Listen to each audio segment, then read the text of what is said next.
Welcome back, viewers. Thank you so much for tuning in. I really appreciate you, scrolling through and seeing this video and deciding to watch. I really appreciate that. If you haven't subscribed, please do subscribe. Hit that notification bell so that when I post, you'll be the first person to know. And in today's video, I'm just gonna be talking to you about the 10 tips, which will enable you to transition smoothly from being a practitioner into a supervisory role. These are nuggets from my own learning and from my own experiences when I'm, stepped up from being a practitioner into a supervisory role. And I hope you're gonna, embrace or get one or two things from these nuggets I'm going to be delivering today. And I just want to put a disclaimer to say I don't, take myself to be a guru in social work, but these are just nuggets from my own experiences and from interactions with colleagues as well, and some information which I think will be helpful. That's why I kind of, dish out these videos just to share information and, provoke some bit of discussions and conversations around such kind of topics, basically. So if you've got any comment or anything else that you want to add to this video, please put your comment in the comment section below, and just try to be polite, be nice, so that everybody else will be able to see and read and actually learn from it. Right, so let's jump right straight into it. So one thing I'm gonna say straight off the bat is that stepping into a supervisor role, especially within children's services, is quite exciting, but it can also be challenging. It can be very daunting. So you need to make sure that you get it right from the first go, from the get go, really. And these tips I'm going to be giving are from my own experiences, and I hope it's gonna, help you in a way or so. So first and foremost, let's talk about you understanding the shift from being a practitioner to a leader. So there is a permanent mind shift that needs to happen when you transition from being a practitioner to a leader. It's not going to happen overnight, but it's about you stepping into those shoes of a leader and start to think as a leader and not to start to think as a practitioner. I hope it's making sense, but I'll actually explain, in detail or more as we go along. One, you need to understand that your role, it's no longer about just casework, but you're actually guiding, supporting, and supervising others. That's why I've used those three terms specifically, because I wanted to actually think what exactly I mean with that. Your role is no longer just about casework, but it's about guiding, supporting, and supervising the team. You need to balance your managerial duties with maintaining a child-centered approach. In as much there's paperwork that needs to be done as a manager and all that and everything, but it's about the balance of you being approachable as well, being the person that people can actually rely on in decision making, making bold decisions when it comes to, making decisions. And you don't need to be hesitant to go against the recommendation of your social worker or the recommendation of your team member, because that's your role. That's your role as a manager, to make sure that decisions that are being done for the children and are fair enough for the children, are actually proportionate for the children that you are working with. So there's need for that balance to be in place as well. And moving on to point number two, you need to be leading with confidence and compassion. I spoke about this already, just a few seconds ago. You need to be approachable. You need to be supportive whilst maintaining those professional boundaries. If work is not being done, you need to be resolute, and you need to be speaking with confidence and approach that situation with confidence and authority, and letting that person know that things are not working and things need to improve.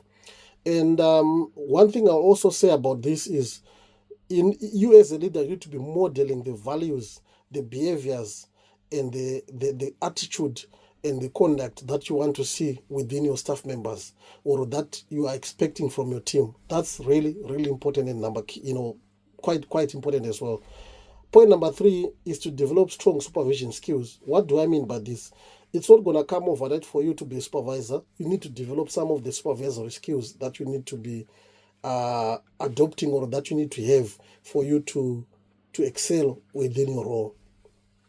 So supervision is a mix actually of case management, emotional support to the workers or to the social workers that you're working with, and also professional development. So you are not only looking at case management to say, are they managing this case well, but you're also looking at their emotional well-being in them managing that case as well.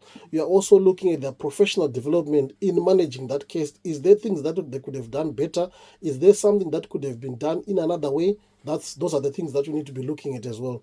You need to be encouraging reflective practice and critical thinking when you are having that supervision with them.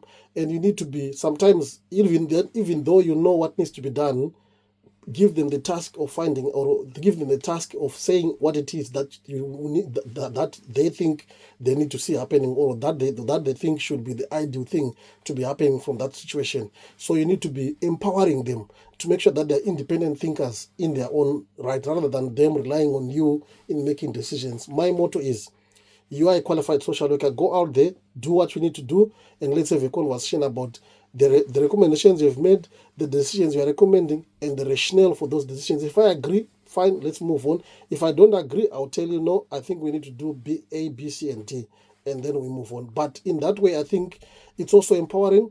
It doesn't take away that decision making in them. They need to be making that decision and consult with you whether that decision is okay. And if there's anything that you can add to that decision making, then you can actually have that conversation in that supervisory session as well. Right, point number 4.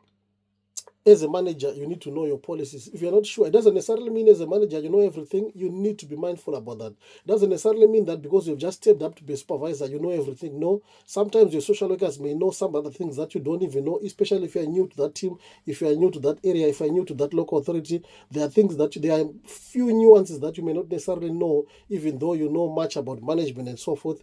There are few nuances that you may not know. I've had situations in my team where I've asked colleagues in the team who have been in the team for far longer than me, okay, what do we do in this situation? They will guide you, they will tell you this one. It doesn't necessarily mean because you're a manager you know everything. You need to take away that kind of attitude out through the door and bring in an attitude that will enable you to manage and function as a team and manage that team well.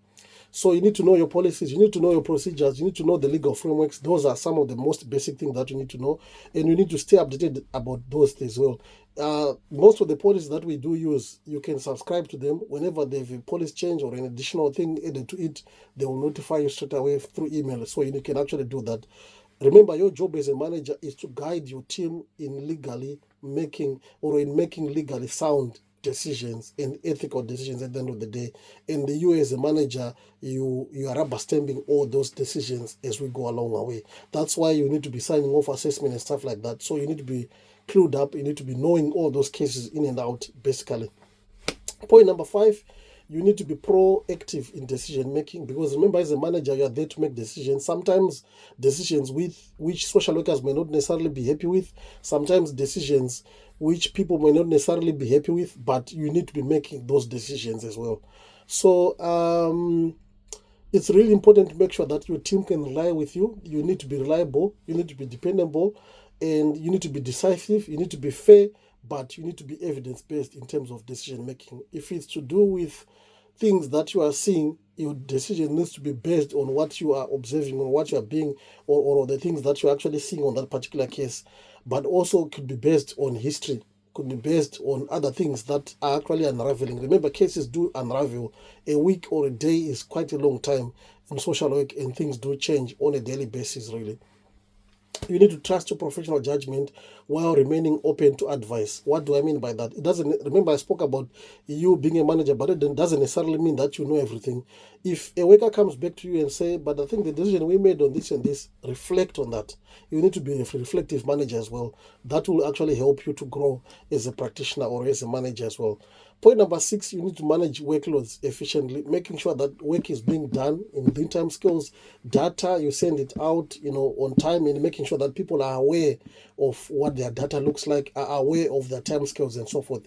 But you need to be supporting your team in prioritizing tasks, delegating tasks, and making sure that you empower them in doing so. You need to advocate for reasonable caseloads as well. In as much as you're a manager, you need to be advocating even to the powers above you to make sure that they are reasonable caseloads and ensure that work is distributed fairly in the team. It doesn't necessarily mean that if somebody is good in turning over assessments, they get more work. It doesn't necessarily mean that. Number 7, you need to handle conflict with professionalism. Sometimes complaints can come through. You need to handle them with professionalism. If the worker is wrong or if the social worker is wrong, that needs to be pointed out. If there are learning outcomes that can be obtained from that particular complaint, then you need to articulate and make sure that those learning outcomes, they are cascaded to the whole team and everybody learns out of it. Disagreements will happen in our profession, but you need to address them calmly and constructively, and making sure that if there are any squabbles that are happening also in the team, you manage them effectively as well, using your mediation skills to resolve team tensions or inter-agents disputes with other professionals within the local authority or within your area, really. Point number 8, you need to build positive multi-agent relationships. Remember, you are working with the health or working with police. Make sure that you've got good and strong relationships with them. And when the time is required, you can actually depend on them to come through on time and to come through with information as required and to come through with decision making. There are times when it's required for you to actually join the risk assess a case. You need to be able to do that. So you need to make sure that you encourage collaborative working, not only for yourself, but also with the team members and everybody else in the team.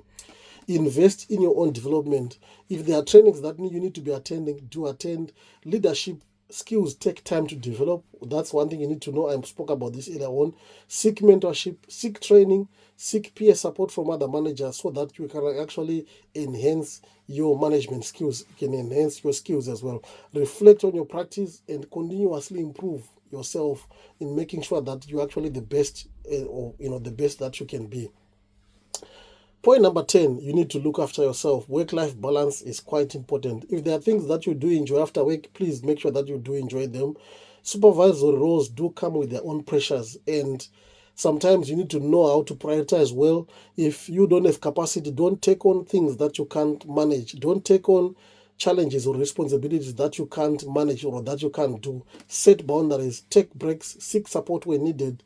That's why you also have got an upline up above you. That's why you've got a manager above you that you can, talk to, whether it's a strategic lead or it's a head of service or a service manager that you can talk to, speak to your upline so that you can actually know what needs to be done, and you can get guidance and you seek guidance. Even if you feel that it sounds silly for me to be asking something like this, but be sure. If you're not sure, ask, and then you will get the response that you need. Last but not least, the only thing or the final thought that I'm gonna put out there is transitioning to supervision is a journey. It's not a destination, and you need to lead with integrity. You need to support your team. You need to always keep the child at the center of everything that you are doing. Keep the children at the center of the practice in your team. And with those few words, thank you so much for watching, and I hope you've grasped something from this video. If you haven't subscribed, please do subscribe, hit that notification bell so that when I post, you'll be the first person to know. I appreciate and thank you so much.